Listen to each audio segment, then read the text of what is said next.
There are dangerous hate groups in America who will warn us about them. The media haven't answered. The Southern Poverty Law Center. The Southern Poverty Law Center. The Southern Poverty Law Center, based in that building in Alabama, calls itself the premier group monitoring hate groups. Looking at their map of such groups, you'd think America was consumed by hate. I once believed in the center's mission. Well-meaning people still do. Apple just gave them $1 million. But what donors don't know is that today the center smears people who don't deserve to be smeared. The presence of radical Islam. This woman grew up in Somalia, suffered female genital mutilation, so now she speaks out against radical Islam. For that, the center put her on its list. Multiculturalism failed these communities.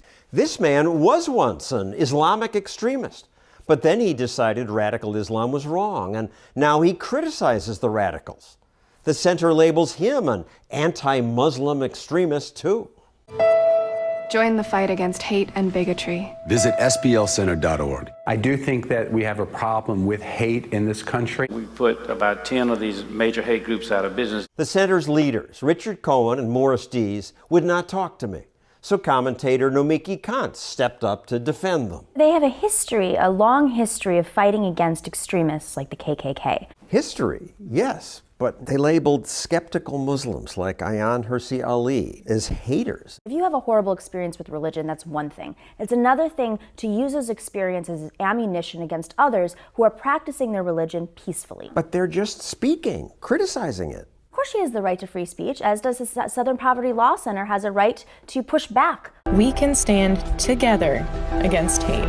The center also calls the Family Research Council a hate group. The definition of a marriage is what it's been for 5,000 years. It's the union of a man and a woman. I often disagree with the council myself, but do they belong on this hate map? When they don't agree with you politically, they're going to list you as a hater. You are haters. You hate gays. No, I don't hate gay people, and I know gay people, and I have worked with gay people. But once you're labeled a hate group, you become a target. Developing now, word of a shooting at the Family Research Council there in Washington. One man was so enraged by what the center said about the Family Research Council, he went to their headquarters to kill people. A man shot a security guard in the arm. Fortunately, that guard stopped the man before he could shoot anyone else. He told the judge that he was there to kill as many of us as possible because we were a hate group. The council's offices were attacked by a guy with a gun. I mean, they don't deserve this. There's always extremists out there, and it's unfortunately the world that we live in, and you know, hopefully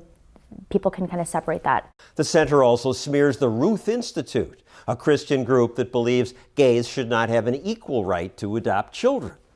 They're not haters. I like gay people. I have no problem with gay people. That's not the issue. The issue is, what are we doing with kids and the definition of who counts as a parent? What if a gay couple had a civil union and adopted kids? There could be cases where the best person for a particular child would be their Uncle Harry and his boyfriend. You know, that could be. But we owe it to the children to give them the best we can, which generally is a married mother and father. So you're a hater. When the center put her on its hate map, the Ruth Institute's bank sent her this letter. We've determined that you're an organization that promotes hate, violence, harassment, and so therefore we're not doing business with you. And we went and checked our website, and we were already down. The Ruth Institute and the Family Research Council are still on the hate list. There's no appeal. I sure don't know how you get off. I suspect the center keeps its hate list long because crying hate brings in lots of money. Morris Dees' salary is more than my entire annual budget.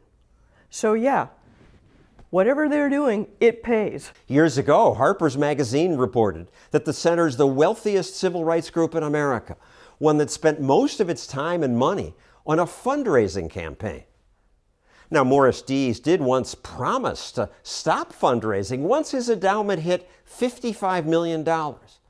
But when he reached $55 million, he changed that to $100 million, saying that would allow them to cease costly fundraising. But when they reached $100 million, they didn't stop. Today, they have an endowment that now is over $320 million, much of which is in offshore accounts, Caymans and places like that. How do you know? Oh, we look at their 990s. And it says Cayman Islands? Yeah. They pay some of their people more than $400,000 a year. Well, It's 2017. It costs a lot of money to exist in this world. Give me a break. The Southern Poverty Law Center now lists people like Ben Carson, Laura Ingraham, and Jeannie Pirro as extremists. But it doesn't list Antifa, the hate group that beats up people on the right. The center's become a hate group itself. It's now a left-wing, money-grabbing slander machine.